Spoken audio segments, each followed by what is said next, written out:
first distinction that we have to make is this distinction between bottom-up social order versus top-down social order.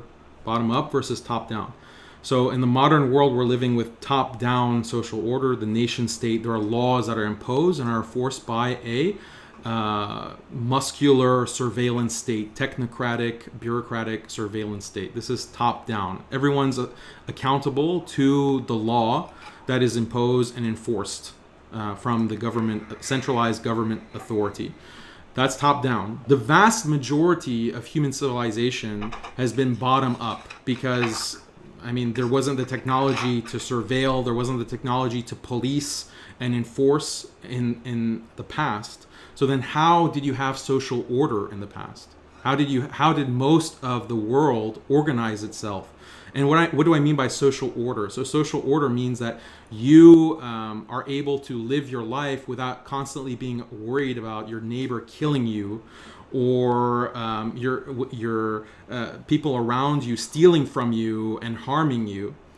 You can live in a relative peace and a relative security. This is social order, and you actually hope that your neighbors and society will help you and cooperate with you and work with you. This is social order. It's extremely important. So Thomas Hobbes, the Western philosopher, believed that the only way that you can have this kind of social order and this social cohesion is through the state. The state, from the top down, has to impose laws. If you don't have that Leviathan, if you don't have that governmental authority, then society will collapse. In fact, you'll have what he calls a state of nature, a war of all against all. People are constantly going to be fighting and killing each other, and life in that circumstance is nasty, brutish, and short. That's his famous quote, right? So social cohesion is, everyone agrees that it's very important. But the thing is that Thomas Hobbes was actually very incorrect, that there is another way to generate social order and social cohesion in an organic way that doesn't involve this mass imposition of this bureaucratic, surveillance, technocratic state. And this is something that has been studied in depth, interdisciplinary studies in anthropology, cognitive science, even behavioral studies, child studies, that show that humans naturally, we're naturally, instinctually social creatures, that we have many instincts that help us cooperate, work together, and there are different factors that instinctually allow us to form bonds, and live in a very harmonious and cohesive way, right? So this is bottom up, what I'm referring to. The vast majority of civilization has been bottom up on the basis of this kind of organic, instinctual social cohesion. Okay, so what are some of the factors that lead to social cohesion? Right. My claim is going to be that Islam strengthens all of these organic instincts that we have as human beings, whereas liberalism destroys them in order to impose and give more power and more control to the centralized state.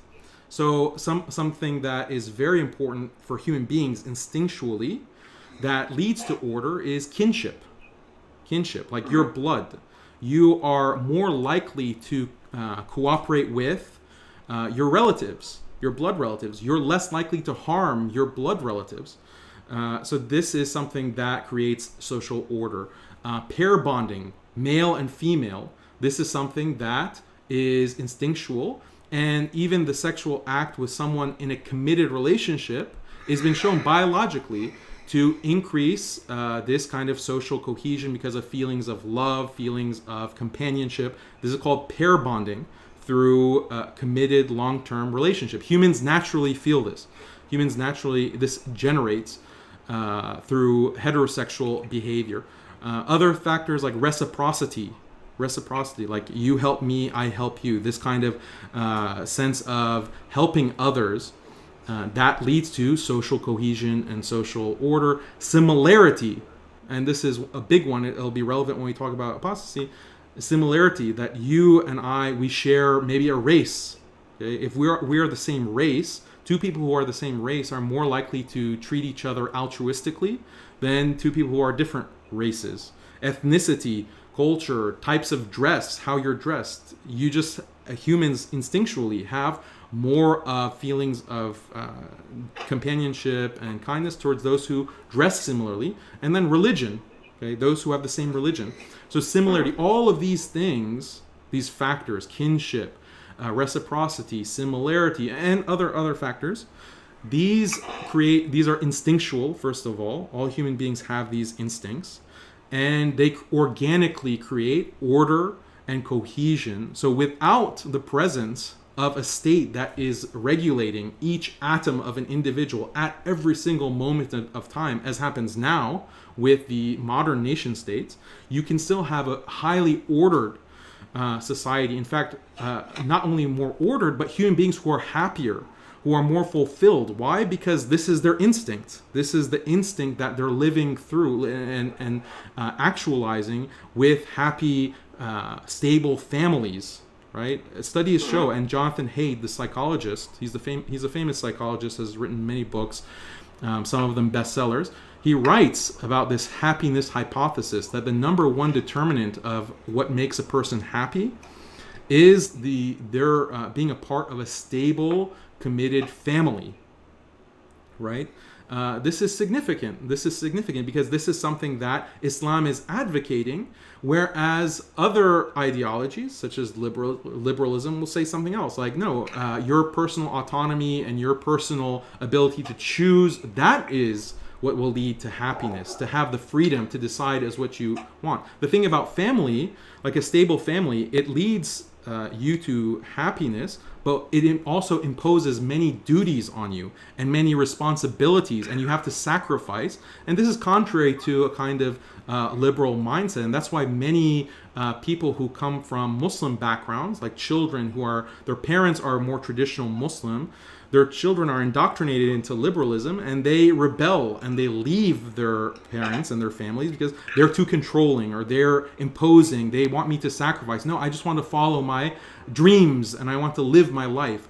It is known that in psychology, for example, we learn the same thing, that married couples are happier than single people, or that married couples are happier than divorced people, or stuff like this. And these are established facts. Or that people look for social interaction and social support. These are established facts. Islam prescribes a system of life that's perfectly in accordance with those kinds of instincts, and those, what you just said, is a proven fact, is a proven fact, is a proven fact. Is it more conducive to family? Okay, is it more conducive to family to have a society where extramarital affairs are sanctioned and are punished? Is that more conducive to family, or a society where, no, you can just do whatever you want with anyone you want at any time, you can have adulterous affairs? Which one's more conducive to family? A stable family. How? You think that Islam is more family oriented and more concerned about the stable family as opposed to liberalism? I mean, that's very bizarre. I think it's a very hard argument for you to make. People naturally have these instincts. You just said it yourself, and you said that it's an evolutionary basis, right? So evolutionary basis means it's instinctual. Like, I don't agree with evolution, but if that's the kind of explanation you want to have for it, fine. That helps my point. No. To be honest, we have in psychology. I mean, I don't have any statistics to that right now, but you can all look it up. You can go and look it up later. It has been fairly established that humans are not necessarily bound to stay monogamous. For example, humans are not naturally entirely willing to stay in a monogamous relationship. It is completely there are desire. Yeah, of course. There are tendencies that people have, like human beings can have destructive tendencies, and that's why you need to have regulations and ethics to control those and channel the human being to the best path that will potentially lead to the most happiness. But what you are arguing is that people naturally want to live, for example, in a stable relationship, but they also naturally have. But that doesn't mean monogamy, by the way. Stable relationships don't mean monogamy. Okay. In Islam, that's, for example, one wife and one husband and four wives, whatever. But we know, for example, that it is natural for a woman, meanwhile, to want to have sex with different people. That this is something that we have also established in psychology. No, women are hypergamous, right? Women are hypergamous, right? They want to have one partner who is fully committed to them, but they want the best partner possible. So if they are with, true. Yes, this is hypergamy. Again, go to your psychology. Have you heard of the term hypergamy? I am aware, but it is not true that women are naturally desiring to be loyal to this. It is true that both men they're loyal unless they see someone who's better. That's the thing. Like the woman, a hypergamous woman, right? So I concede this. Like hypergamy doesn't mean monogamy. It means like one committed relationship. If you're with the alpha, but if a bigger alpha comes, then the woman is going to be attracted to this other guy, right? And wants to be with him. So that's not exactly monogamy, but this is a kind of desire that comes about. But not all desires are conducive to long-term happiness. What does show, and this is what Jonathan Haidt in Righteous Minds, in I think chapter 4 or 5, he argues that the determinant of long-term happiness is stable families. And what is more conducive? It's an objective question. What system of life and what values are more conducive to long-term stable families versus not? If you have a system that allows constant fornication, constant cheating, that's less conducive to a stable family than Islam, that has punishments and social sanction in general. And strict separation between the genders that reduces the amount of intergender mixing that can lead to cheating. It can lead to dissatisfaction because women, as you said, they're hypergamous. So she's with her husband, but she's hanging out with friends and she notices, oh, there's a Chad. There's this great guy that's not my husband. I wish I was with him. This dissatisfaction is decreasing her overall happiness. Right? And Islam is blocking that. Islam is preventing that. And that's why many non-Muslims who are, part of this red-pilled understanding, they will make statements like Islam is right about women. Islam is right about these issues because of the traditional laws that are embedded within Islam. Stable families are this main determinant of long-term happiness for human beings. And then you have a religion that something like adultery is disastrous. It completely destroys the fabric of society, of Muslim society, because number one, your relationships won't be as strong between husband and wife. That has a lot of negative consequences for children. Children won't be raised in stable families. You have adultery, which creates children out of wedlock. And then that means that the father is not sure whether this child is really his or is it another man's. And so that kind of kinship bond is lost because adultery is so widespread within society, right? So this, when we look at the statistics within the West, what has single motherhood actually created statistically in terms of suffering? Children who are raised by single mothers are far more likely to do drugs, to fall into crime and all kinds of antisocial behavior. Those children are far more likely to drop out of school. They're far more likely to have mental health problems. They're far more likely. So many of these statistics, like look at these lone shooters, these mass shootings that happen at schools. Over 90% of mass shooters are being raised in single-parent households. So there's this massive cost. There's this massive social dysfunction that's created by single motherhood. And Islam is blocking very clearly the route. Yes, it is. Read Freakonomics. Read Freakonomics. We should apply these Islamic laws. For example, we should, if there is adultery or fornication going on, then crimes from offspring will increase, which is why we should prevent the original cause of that by restricting adultery and punishing it with death. That is your original argument. No, the original argument is that social cohesion, which prevents the state of nature that causes so much destruction, is based on things like kinship bonds. And the Islamic scholars, if you read the books of Islamic scholarship, they explicitly mention this. They say preservation of nasab, preservation of lineage. It is so valuable and important for a child to know who his father is, to be with his father and mother and be raised in a stable family. There is so many negative consequences from single motherhood, from adultery, from fornication. It's a blight on society, and every civilization recognized this, by the way.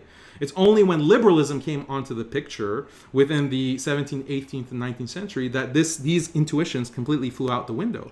Family is so important, and when you have fornication and adultery, it rips the fabric of society and causes mass chaos, and that's what we're suffering from. The only reason that you're not really feeling the damage and the harm that's caused by adultery is because you have this atomized state that imposes and controls people, right? That's why there's order. If that went away, look at what's happening, right? Increase your faith in Islam with unapologetic answers to these kinds of doubts, then consider enrolling at Alesta Institute.